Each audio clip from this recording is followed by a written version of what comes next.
ওকে, আসসালামু আলাইকুম এভরিওয়ান। তো আমাদের সিএসসি 220 ডাটা স্ট্রাকচার কোর্সের মিডের আগে আমাদের এই লাস্ট টপিক, যেটা হচ্ছে একটা special kind of data structure. এই ডাটা স্ট্রাকচারটার নাম আমরা বলছি হচ্ছে কিউ।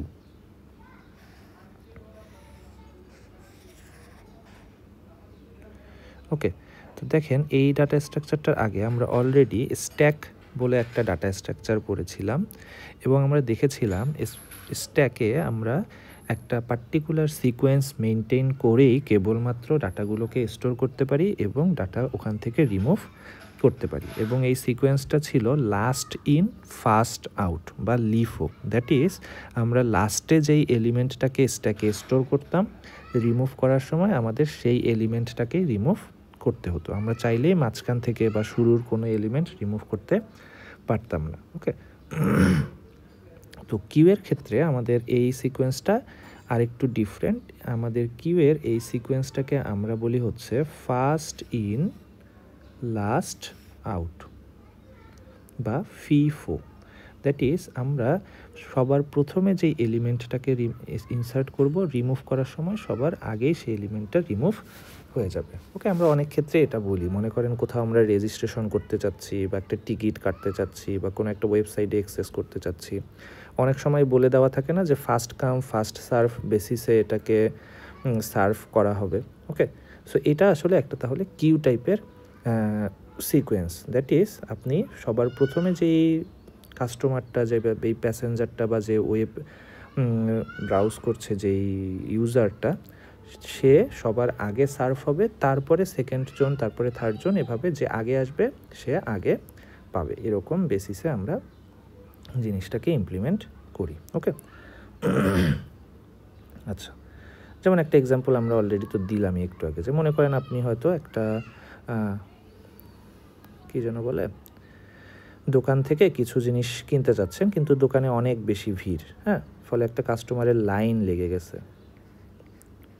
তাহলে এই জিনিসটাকে কিভাবে সলভ করা হয় বলেন? যেই কাস্টমারটা সবার আগে এসেছে তাকে আগে সার্ভ করা হয়, তারপরে সে চলে গেলে সেকেন্ড কাস্টমারকে সার্ভ করা হয়, তারপরে সে চলে গেলে থার্ড কাস্টমারকে সার্ভ করা হয়। এভাবে ফার্স্টে আসা কাস্টমার আগে সার্ভড হয়, তারপরে সেকেন্ড জন, থার্ড জন, ফোর্থ জন, এভাবে। ওকে, তো এই ধরনের ইনস্ট্রাকশন বা এই ধরনের কন্ডিশনকে আমরা বলছি হচ্ছে কিউ।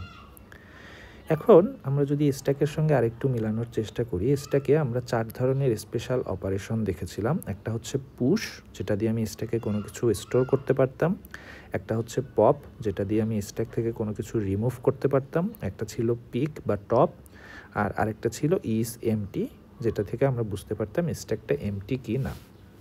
ওকে, কিউয়ের ক্ষেত্রেও আমাদের এই ধরনের অপারেশনস আছে, কিন্তু এদের নামগুলো একটু ভিন্ন। যেমন, আমরা যদি কিউতে কোনো কিছু রাখতে চাই, তাহলে সেটাকে আমরা বলি হচ্ছে এনকিউ করা। ওকে, তার মানে এনকিউ অর্থ হচ্ছে আমি কিউতে কোনো কিছু স্টোর করে রাখছি। ওকে, আর কিউ থেকে আমি যদি কোনো কিছু রিমুভ করতে চাই, তাহলে সেটাকে আমরা বলি হচ্ছে ডিকিউ। ওকে, আর থার্ডটা অলমোস্ট সেম। দ্যাট ইজ, আমার কিউটা এমটি কিনা সেটা বোঝার জন্য আমরা একটা স্পেশাল মেথড ইউজ করি, যেটাকে আমরা বলি হচ্ছে ইজ এমটি। যেটা যদি ট্রু হয় তাহলে আমরা বুঝতে পারি কিউটা এমটি, আর যদি ফলস হয় তাহলে আমরা বুঝতে পারি কিউটা এমটি নয়। ওকে, আর আরেকটা জিনিস সেটা হচ্ছে এই যে আমরা একটা ফ্রন্ট এবং ব্যাক বলে দুইটা স্পেশাল ভ্যারিয়েবল মেনটেন করে থাকি কিউয়ের ক্ষেত্রে। কারণ এই যে ছবিটা দেখলে আমরা বুঝতে পারছি যে এখানে যদি প্রত্যেকটা হচ্ছে একটা করে এলিমেন্ট হয়, তাহলে আমরা যখন ডিকিউ করছি বা কিউ থেকে কোনো কিছু রিমুভ করছি, আমরা এই ফ্রন্ট বা শুরুর অংশটুকু থেকে সেটাকে রিমুভ করে ফেলি, এবং যখন এনকিউ করি বা কিউতে কোনো কিছু স্টোর করে রাখতে চাই, তখন এই ব্যাক বা লাস্টের পার্টে সেই নতুন জিনিসটাকে আমরা স্টোর করে ফেলি। ওকে, কারণ দেখেন রিয়েল লাইফেও তো আসলে সেম, যে এই যে আমরা যখন কোনো কিছু স্টোর করছি, তখন আমি আসলে এরকম পিছনে পিছনে ভ্যালুগুলোকে অ্যাড করছি, বা এই যে ব্যাকে আমি সেটাকে এনকিউ করছি, আর আমি যখন কোনো কিছু রিমুভ করছি তখন আমি এই শুরু থেকে সেই ভ্যালুগুলোকে রিমুভ করছি, বা ফ্রন্ট থেকে এই ভ্যালুগুলোকে একটা একটা করে কমাচ্ছি। ক্লিয়ার? আচ্ছা, তাহলে এটা গেল আমাদের কিউ এর বেসিক স্ট্রাকচার। ওকে, এখন কথা হচ্ছে এই কিউটাকে আমি ইমপ্লিমেন্ট করব কিভাবে। এখন কিউকে দুইভাবে ইমপ্লিমেন্ট করা যায়। আমরা চাইলে একটা অ্যারে নিয়ে সেই অ্যারেতে ইমপ্লিমেন্ট করতে পারি, যেটাকে আমরা বলি হচ্ছে অ্যারে বেসড ইমপ্লিমেন্টেশন।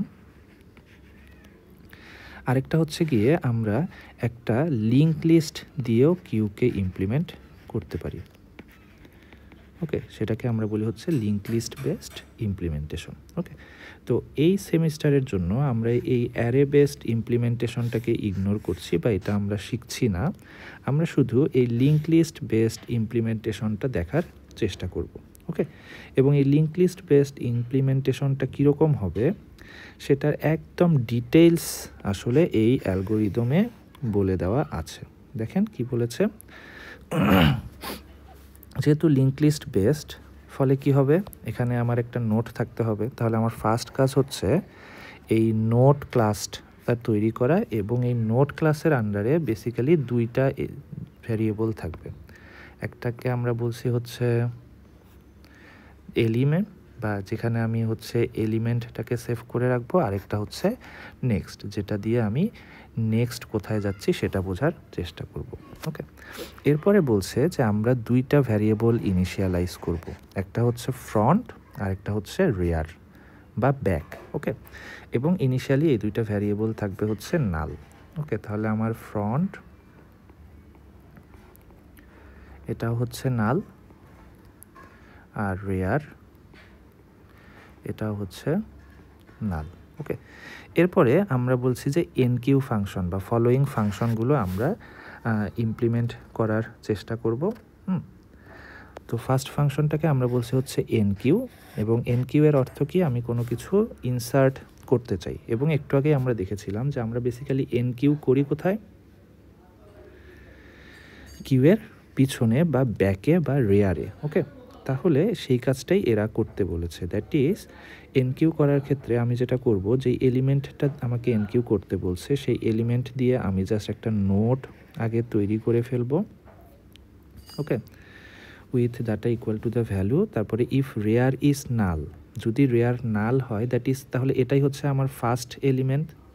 তাহলে সেক্ষেত্রে আমি ওই নোটটাকেই রেয়ার, বা এইভাবে বলতে গেলে যে যেহেতু এটাই আমার ফার্স্ট এলিমেন্ট, তাহলে এটাই হবে আমার রেয়ার এবং এটাই হবে আমার ফ্রন্ট। ওকে, আর বলেছে যদি এরকম না হয় যে আমার রেয়ার নাল না, মানে অলরেডি এখানে একটা লিঙ্ক লিস্ট আছে, সেই ক্ষেত্রে আমরা আসলে কি করব, রেয়ারে এই নোটটাকে অ্যাড করব, তাই না? আচ্ছা, তাহলে আমরা জাস্ট কি করব, এই set the rare dot next to the new note, that is এই রেয়ারের যেই নেক্সট, সেই নেক্সটে আমি হচ্ছে নিউ নোট, মনে করেন আমি আরও একটা নতুন নোট তৈরি করছি, তাহলে এই নতুন নোটটা আমার রেয়ার ডট নেক্সটে আমি অ্যাড করে ফেলবো। ওকে, এবং যেহেতু অলরেডি একটা অ্যাড করে ফেলেছি, আমরা জাস্ট কি করব, এই রেয়ারটাকে ওই নোট দিয়ে আপডেট করে ফেলবো। দ্যাট ইজ রেয়ারটার এখানে থাকবে না, রেয়ারটা হয়ে যাবে এই নতুন অ্যাডেড নোটটা। ওকে, আচ্ছা, এখন গেল, তাহলে এটা হচ্ছে, তাহলে বুঝতে পারছি যে আমরা একটা নতুন নোট তৈরি করব আর রেয়ারের নেক্সটে ওই নোটটাকে অ্যাড করব। ওকে, এবং রেয়ারটাকেও আপডেট করে দিব। আর ডিকিউয়ের ক্ষেত্রে আমাকে কি করতে হবে, রিমুভ করতে হবে। সেক্ষেত্রে আমি জাস্ট ফ্রন্ট থেকে রিমুভ করব, কিন্তু ফ্রন্ট যদি অলরেডি নাল অবস্থায় থাকে, দ্যাট ইজ এখানে আসলে রিমুভ করার কিছু নাই, সেক্ষেত্রে বলবো যে আন্ডারফ্লো বা nothing to remove. Okay, otherwise এই ফ্রন্ট যেই নোটটাকে আমার ইন্ডিকেট করছে, সেই নোটটাকে আমি একটা টেম্পোরারি ভ্যারিয়েবলে আগে সেভ করে রাখবো। দেখেন, তাহলে টেম্পে আমি এই নোটটাকে সেভ করে রাখবো। সেই নোটটা হচ্ছে এক্স, এই নোটটা হচ্ছে ওয়াই, তাহলে টেম্পে আমি এক্স ওয়ালা নোটটাকে সেভ করে রাখলাম। ওকে, তারপরে বলছে move front to the next note, তাহলে ফ্রন্ট হয়ে যাবে front dot next, that is এই নোটটা, তাই না? তার মানে ফ্রন্ট এখান থেকে মুভ হয়ে এখানে চলে আসবে। ওকে, ফলে বাই ডিফল্ট এই নোটটা আসলে হারায় যাবে। ওকে, আর এই নোটটা তো আমি এখানে স্টোর করে রেখেছিলাম। আর তারপরে যেটা করতে বলেছে যে ফাইনালি এই ফ্রন্টের ভ্যালুটা আমি জাস্ট রিটার্ন করে দিব। তার আগে আমি চাইলে এই নোটটাকে রিমুভ করতেও পারি, নাও করতে পারি। এটা আসলে জাস্ট মেমোরি অ্যালোকেশন বাড়ানোর জন্য যেটা। ওকে, আর আরেকটা কথা বলেছে যেটা হচ্ছে পিক, যেই কাজ যে কী করবে, আচ্ছা এখানে একটু ভুল লিখেছে, print all the elements of the queue, এটা আসলে হবে না।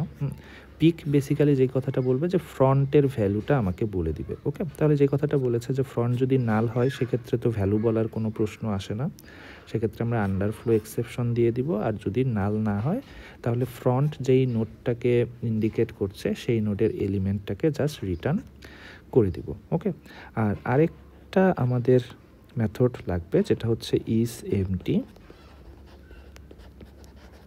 হ্যাঁ, তো ইজ এমটি দিয়ে আমি আসলে চেক করব যে কিউটা এমটি কি না। হ্যাঁ, সেটা বোঝার উপায় কি, যদি ফ্রন্ট এবং রেয়ার দুইজনই নাল অবস্থায় থাকে সেক্ষেত্রেই তো আমি বুঝতে পারবো যে কিউটা এমটি অবস্থায় আছে।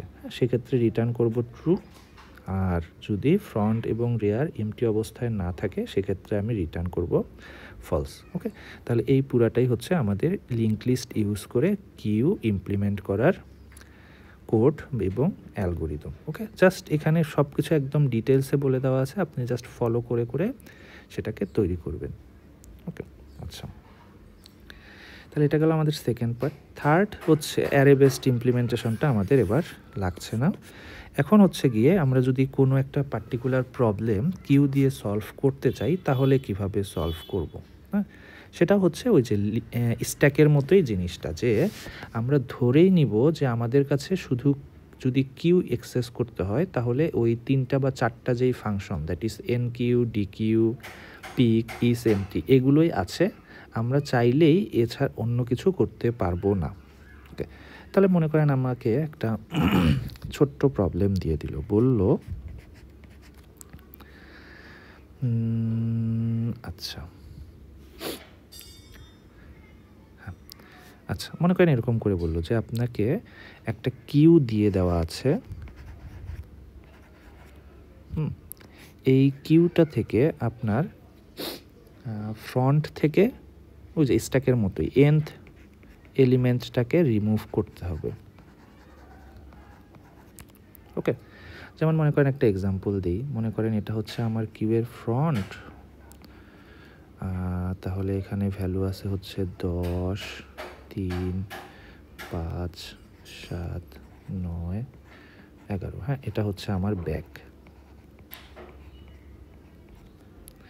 ওকে, তাহলে আমরা বলছি ফ্রন্ট থেকে লেটস সে এন এর ভ্যালু হচ্ছে 3, তাহলে এই 5th নাম্বার এলিমেন্টটাকে আপনার রিমুভ করতে হবে। ওকে, তাহলে সেটা কিভাবে করব। হ্যাঁ, মনে করেন আপনাকে যে কিউটা দিয়েছে সেই কিউ ভ্যারিয়েবলটা হচ্ছে এইটা কিউ ইউই ইউই। ওকে, তাহলে ইন দ্যাট কেস আমরা দেখেই বুঝতে পারছি যে আমি যদি প্রথমবার ডিকিউ করি আমার এই ভ্যালুটা রিমুভ হবে, সেকেন্ডবার ডিকিউ করলে এই ভ্যালুটা রিমুভ হবে। ওকে, তারপরে এবার ডিকিউ করলে বেসিক্যালি এই ভ্যালুটা রিমুভ হয়ে যাবে।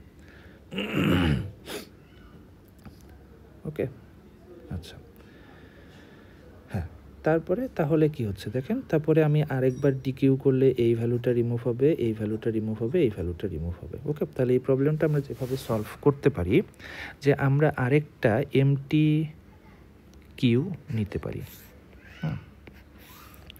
এবং এই কিউটাতে কি করব, আমার অরিজিনাল কিউ থেকে একটা করে ভ্যালু রিমুভ করব বা ডিকিউ করব, সেটা হচ্ছে আমি এই এমটি কিউতে এন কিউ করব।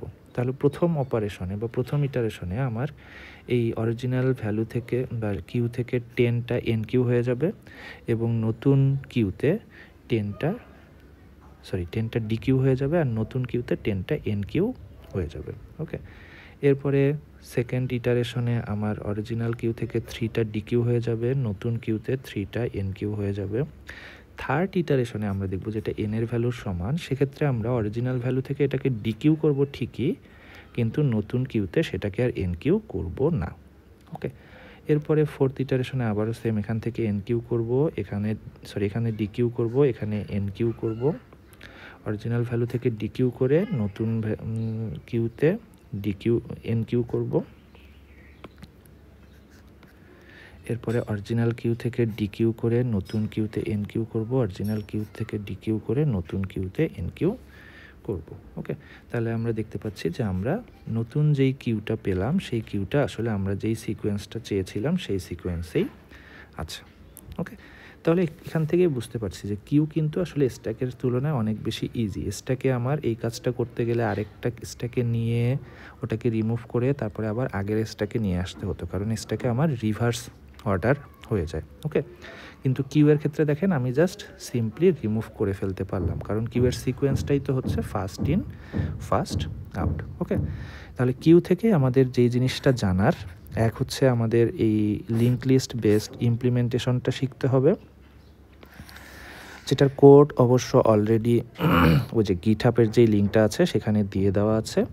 আর সেকেন্ড হচ্ছে কোনো একটা প্রবলেম যদি কিউ দিয়ে সলভ করতে বলে সেটা আমাদের সলভ করতে পারতে হবে। তাহলে সেক্ষেত্রে আমরা জাস্ট কি করব, আমাদের কাছে এক্সিস্টিং কিউয়ের যেই ফাংশনালিটিসগুলো আছে সেই ফাংশনালিটিসগুলো ইউজ করে প্রবলেমটা কিভাবে সলভ করা যায় সেই জিনিসটা চিন্তা করব এবং ঠান্ডা মাথায় সেটা ইমপ্লিমেন্ট করার চেষ্টা করব। ওকে, তাহলে এটুকুই হচ্ছে আমাদের কিউয়ের ডিটেলস পার্ট।